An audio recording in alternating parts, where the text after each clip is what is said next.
Hi, Todd Warren here in the Forecast Center with looking farther as far as weather worries here across the Arklatex as we have two chances. One will be this weekend, another one during the probably somewhere in the middle of next week. So let's talk about this first disturbance. You can see this upper level trough moving again well to the north of the Arklatex because of this path. It looks like severe weather for Friday night, Saturday will be somewhat limited for our area, although basically looking at a slight to marginal risk with the slight risk highest over the northern sections of the area Friday night. You can see that disturbance will push on out, and then we'll be waiting for the second disturbance that I'll talk about in a second. This is going to sit out here for a few days before it eventually takes a much more southerly course.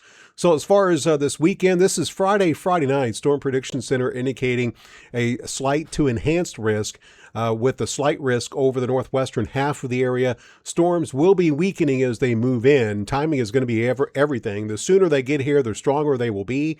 As of right now, it looks like we'll see the line make its way into Texarkana probably sometime during the early morning hours Saturday morning. So here we go Friday evening. You can see the scattered activity. Friday afternoon, probably not going to pose much of an issue as far as severe weather.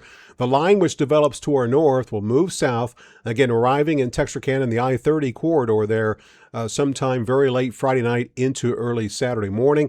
It will then weaken more as it moves to the south and east, moving down towards I-20 during the late morning hours on Saturday. And then we could see some new developments Saturday afternoon. But for most of the area, any severe weather risk Saturday is looking somewhat marginal.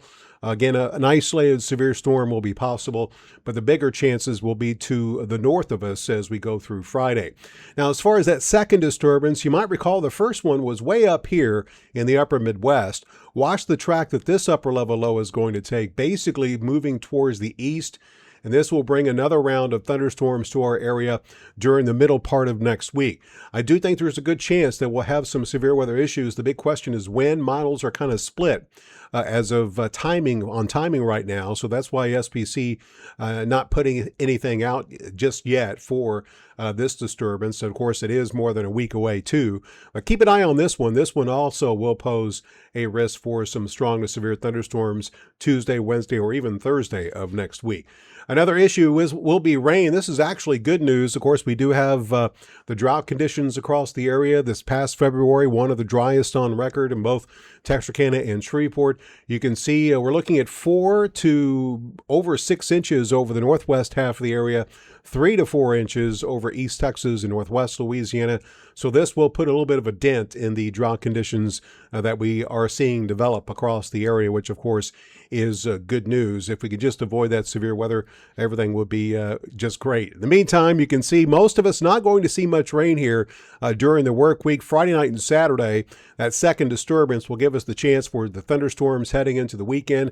We'll see off and on rainfall chances with an uptick as that final upper level low moves through during the middle part of next week.